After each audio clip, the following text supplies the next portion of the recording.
as yogis, we're also practicing being present. And it sounds so simple, but I think it's so challenging for a lot of us because especially if you've experienced trauma as a child. And I remember as a kid, like consciously making myself like go somewhere else in my mind. And maybe some of you relate to that too. Like I consciously remember like trying to be somewhere else in my mind. And that pattern, that became a pattern for me. And so even though it wasn't like it was adaptive at the time, but even as I became an adult and it wasn't really serving a purpose, it was just such a pattern. And it, you know, it's still really easy for me to like go to that place of being checked out. And so it takes practice to be present.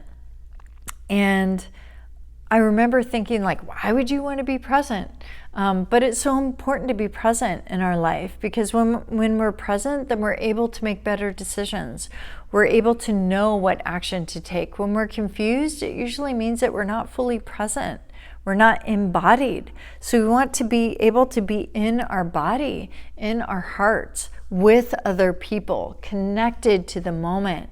And that is such a huge piece of this practice, is to clear out, clear this vessel, to make peace with yourself, that you could tolerate being in your own space.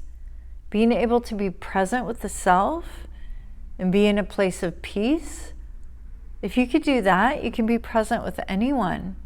But for most of us, it's super challenging to be present with the self. And I know this from experience, but it's been a dedicated practice and will continue to be probably throughout my lifetime. So I encourage you to come check out one of my classes. Come check out all of the classes at Awake. And